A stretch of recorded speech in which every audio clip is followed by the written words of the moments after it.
جب موسیٰ علیہ السلام کو اللہ پاک نے 30 دن کے لیے بلایا کوہ طور پر، وَوَاعَدْنَا مُوسَىٰ 30 لَيْلَةً وَأَتْمَمْنَاهَا ب10، یعنی 30 دن کے لیے بلایا کوہ طور پر تورات دینے کے لیے اور اللہ کے ہم کلام ہونے کے لیے، لیکن جب 30 دن گزرے 30 days fast 30 دن گزرے تو موسیٰ علیہ السلام روزے رکھ رہے تھے، تو ان میں محسوس ہوا کہ منہ میں بدبو آ رہی ہے.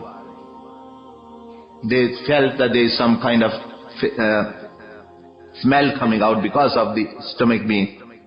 تو محسوس ہوا کچھ بو آ رہی ہے نا، تو آپ نے زیتون کی لکڑی کا ایک ٹکڑا منہ میں رکھ لیا. And that tree, there was trees of olive trees on that mountain. کوہ طور جو ہے یعنی وہاں کے نزدیک، تو he actually placed wood, a part of the wood or a branch of the olive tree in his mouth، تاکہ وہ دور ہو، جیسے ہم مسواک کرتے ہیں اس طرح وہ دور ہو جائے.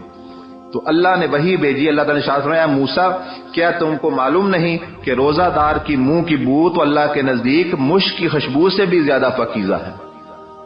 موسیٰ do you not know that the smell of a fasting person is dear to me even than the fragrance.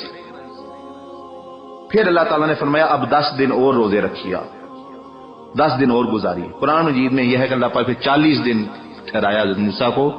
سیدنا عبدالقادر جیلانی فرمایا کہ یہ 10 دن جو بعد میں کہا یہی 10 دن تھے عشرہ ذی الحج کے.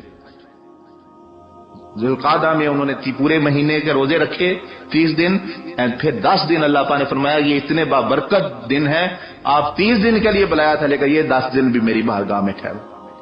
فرمایا پھر جب 10 دن اللہ پاک نے ان کو ٹھہرایا اور اس کے بعد ہم کلامی کی عزت سے نوازا، پھر جو ہے اللہ پاک نے یہ قرآن کی ارشاد فرمایا. تو یہ 10 دن اور بھی بہت سارے فضائل ہیں.